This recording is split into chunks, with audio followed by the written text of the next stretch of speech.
Hi, this is Heidi from Garden Crossings, and it is 9 o'clock at night tonight, but I just got home from work and I wanted to take you on a quick tour through the garden. So there's gonna be not a lot of light going on, so we're gonna see if we can quick zip through here just to show you some of the things that are in bloom right now. So let's go and take a walk through my garden. So on this tour, we're gonna quickly walk through the garden. Like I stated, it's 9 o'clock at night, and so we're gonna lose sunlight. So I'm gonna stop and just feature things that are blooming. So in front of us here, we have the Bloomerang Lilac. This is a standard tree form lilac. So basically what that means is you trim a shrub into tree form, and this plant has a giant canopy of blooms right now, and it smells absolutely amazing. Once it's done flowering, I am going to have this trimmed back. I'm hoping in about half, just to kind of give it a tighter canopy, but for now I think it is looking absolutely beautiful. And the fragrance as I'm walking past it here is just breathtaking. So you certainly can't go wrong with lilacs in the garden for early spring color. Underneath it is the Anna's Magic Balthuia. So I just wanted to stop and show you those. Great color. These are very mature plants. And it's probably about the only thing evergreen in my garden. Walking along, we're passing a bunch of hydrangeas. So obviously they're not blooming yet. I'm going to stop here and show you my Pugster butterfly bush, just starting to emerge from the ground. So that's nothing that I'm concerned about. That's kind of what butterfly bush do here in Michigan. Also behind it, I want to show you the hardy hydrangea.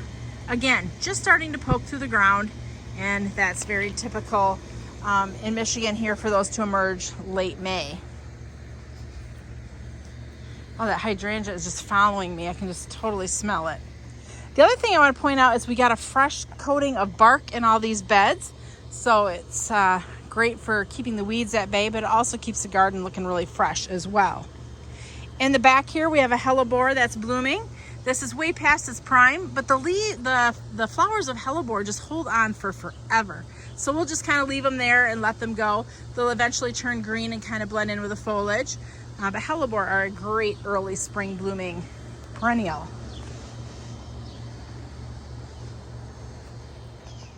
Other things that are blooming is my Allium Gigantica. Those cute little whimsy balls of purple allium. Love those. Those are a bulb. In the back there, up against the house, just starting to bloom, is the Weigela Snippet Lime. Nice lime colored foliage with beautiful bright pink blooms.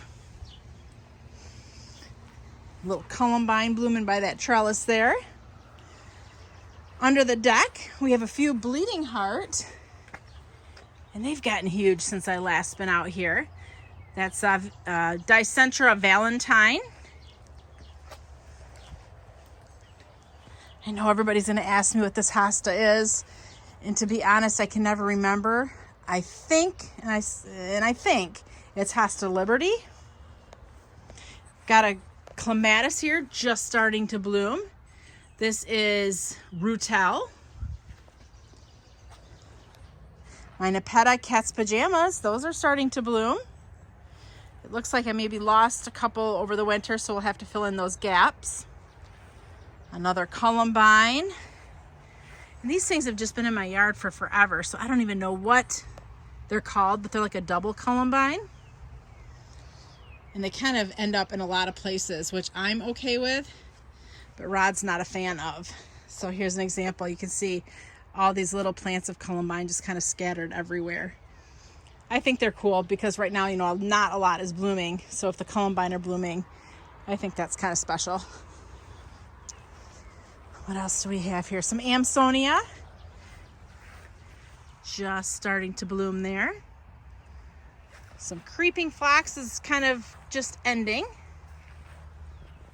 Take it around the corner. These are the proven winter creeping phlox. So they're a little bit later bloomers, so that's kind of nice to keep that color going. A couple little cat's pajamas tucked in there along the edge. And let's head over here to this garden. For those of you who walk and follow along with my garden tours, you know that I'm pretty much always doing them in the same order. So you know where I'm headed next. It's not intentional, but it's just how it happens. So these are the Bloomerang Dwarf Lilacs, and these are pretty mature plants. They're about 3 foot tall and about 3 foot wide, and they just started blooming. These are the, I believe these are the pink, the Bloomerang Dwarf pink lilacs. It's the My Monet Wagila, not blooming yet, but you can see the great foliage. Going for a closer look here.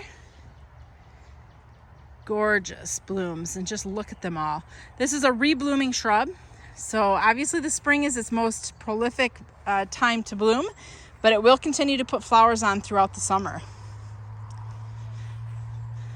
The Atlas Rose has some buds forming, so that should be blooming here shortly.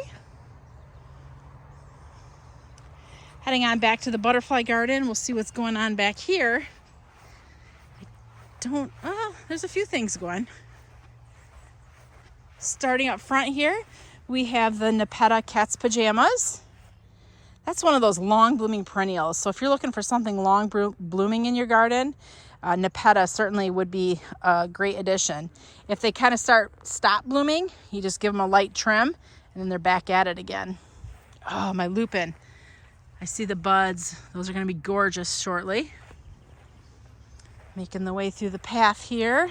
The next thing I'm seeing is the Amsonia storm cloud, and that is just gorgeous with those periwinkle blue flowers. The neat thing with storm cloud too is the branches on it are nearly black. So when this just emerges out of the ground, it is so pretty just seeing the foliage and the stems. And then obviously the flowers are just a beautiful addition as well. A few more allium there. Behind here we have the Sonic Bloom pink, just a few little buds starting, so that'll probably be blooming in the next week or so. Let's head out back to the Hostas and see what's going on back here in the shade garden. One thing with Hostas is they may not give a lot of flower color necessarily, but look at all that great foliage color. So we might have to come in here and trim this tree up just a little bit because it's kind of hanging low. But look at that great color. And I mean, right now it's, I guess you call it twilight when the sun goes down. But look how they glow. I'm just even looking at this through the camera. This garden just is absolutely glowing with all those beautiful different colorations of the hostas. As we transition into just a little bit more sun, we have some ferns along with some heuchera. Also, there is some pulmonaria. Oof, I just saw a snake. Some pulmonaria tucked in there. The bright yellow of the bleeding heart. And then the Valentine bleeding heart. One thing I like when I was planting this garden is I'm very intentional of putting a lot of the yellow and chartreuse colored plants back here. So from standing up at the house before everything really emerges, the first thing I'm seeing is a lot of these yellows, the yellows of the hostas just starting to poke through. There's a lot of the yellow sedge grass in here. I think it's the Carex banana boat. I'll have to double check that. But that too, you can see a lot of that yellow popping in. Some more Hellebore. These are done blooming, but you can see that. I think that's one of the black ones. Behind it, I think is confetti cake, the white with a little sprinkles of confetti look to them. Another Dicenter gold heart. Just gorgeous.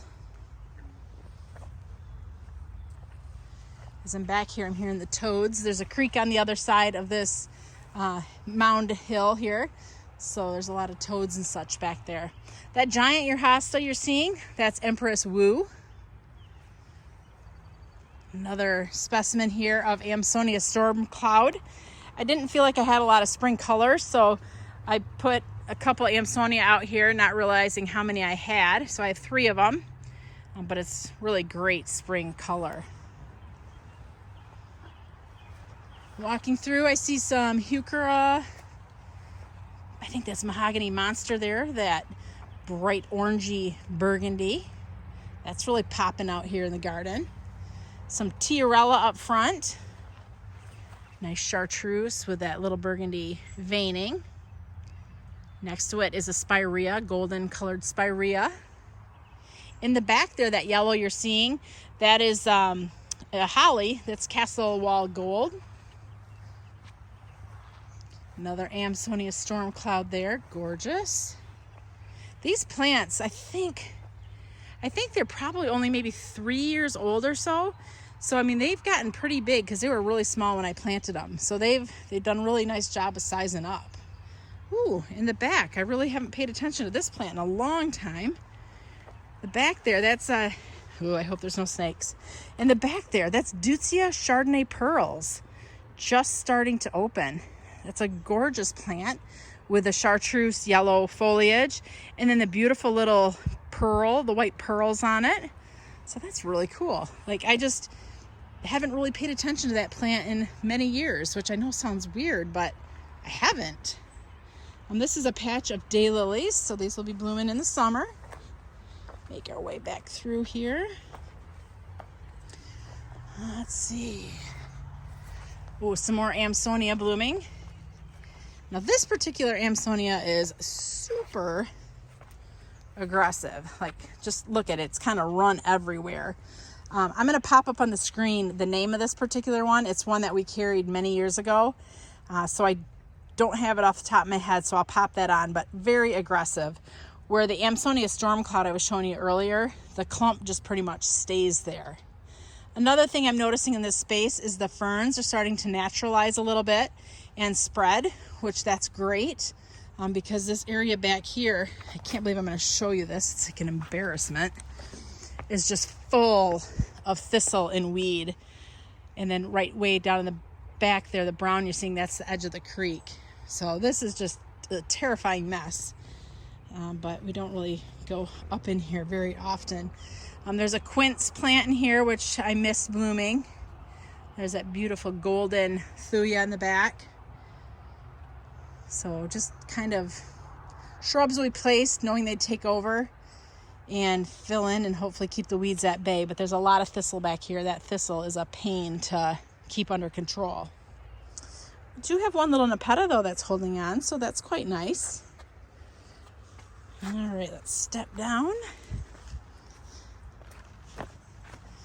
Okay, what else do we have? We're losing our light, and quickly. Spirea. This has got its flowers just starting. So that'll be really pretty. It looks like the wind took down my Clematis trellis, so I'll have to get back in there and prop that baby up because I gotta have my Clematis and I need something tall for them to climb on. So I'll have to bury that in the ground so that the wind hopefully doesn't take it again. Another Spirea. Looks like there's a Baptisia there that's also starting to send up its blooms. So that will be exciting once that starts to bloom. And then we'll take a walk through here. Boy, there's all kinds of Nepeta. Like, I didn't realize where I put it all. But it's great because that's, like I said, that long blooming plant. That's great to have in the garden. Here's another Deutzia Chardonnay Pearls. This has been in here forever and never does anything. So I'm just wondering, maybe this is the year for Chardonnay Pearls because that thing is loaded with flowers. And I have never noticed this plant that loaded with flowers before. So maybe it's just a good season for it. And then this little new area here, this was planted up last summer. So everything in this area is newly planted. Only been in the ground now for exactly 1 year. Missed its prime, but here we have the Heaven Sent Polemonium or Jacob's Ladder. I've got some poppies that are going to bloom. I love poppies. They usually don't do good, so that's why I do like them. Another Penstemon. That's going to be really pretty when it blooms with its white flowers. And then we have that another Jacob's Ladder there. So as a quick little tour through the garden here at in the dark almost, a lot of things that are really pretty and starting to set my spring garden off. So that's always real exciting. So I think what we'll do is I'll pan over here to the Hosta Garden, and I'm quite a ways away from it right now. But what I want to just really point out to you is when you're planting your garden, think about looking at it from a distance as well as looking at it close up. And from the distance, you can really see those beautiful chartreuses just popping in that deep, dark corner. Let's take a closer look. Gorgeous color in the night. Thank you for taking a tour with me through my garden this evening. If you have questions or comments, leave them below. I'd love to help answer any of your questions. This is Heidi from Garden Crossings.